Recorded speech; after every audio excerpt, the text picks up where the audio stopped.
Assalamualaikum warahmatullahi wabarakatuh. Halo teman-teman semuanya. Kali ini kami akan mempresentasikan tentang merger dan akuisisi lintas batas. Sebelumnya perkenalkan dulu, nama saya Yesa Putri Istifania dengan NIM 231224. Nah, kali ini aku akan mempresentasikan tentang merger dan akuisisi lintas batas di era globalisasi. Nah, di zaman sekarang itu banyak perusahaan yang tidak hanya berfokus di dalam negeri saja atau di satu negeri, tetapi mereka juga berfokus di jangkauan luar negeri. Kenapa? Untuk apa? Untuk menjangkau pasar yang lebih luas dan agar mereka tuh bisa bersaing di tingkat global. Caranya dengan apa? Tentunya caranya dengan merger dan akuisisi lintas batas ini.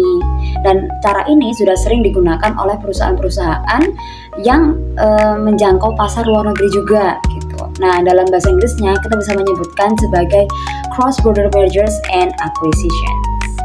Oke, selanjutnya pengertian dari merger dan akuisisi sendiri itu apa sih sebenarnya? Jadi merger itu istilahnya itu seperti melahirkan perusahaan baru, sedangkan akuisisi itu membeli. Jadi merger itu perusahaan dari beda negara, dari dua negara yang berbeda itu sepakat untuk melahirkan perusahaan baru. Jadi mereka menjadi satu perusahaan yang baru.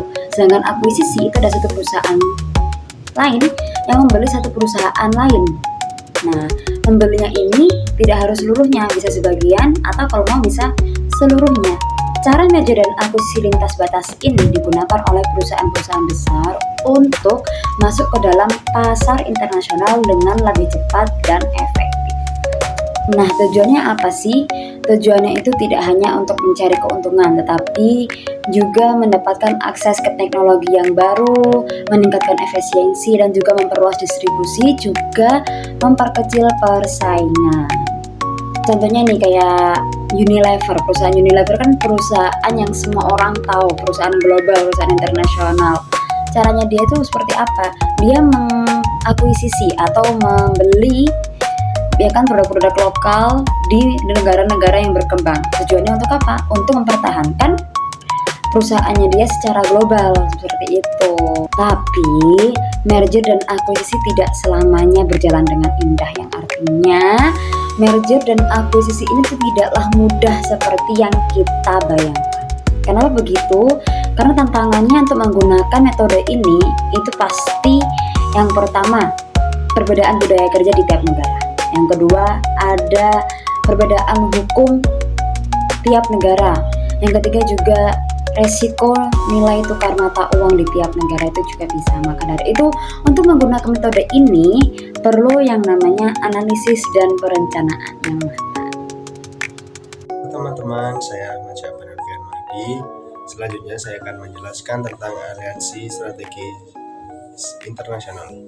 Sebagai bagian dari strategi global perusahaan, selain melakukan merger atau akuisisi, banyak perusahaan global memilih membentuk aliansi internasional.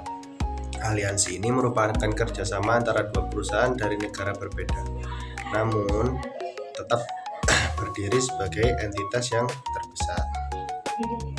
Aliansi internasional biasanya dibuat untuk saling berbagi kekuatan, seperti teknologi, jaringan distribusi, akses pasar, atau sumber daya manusia.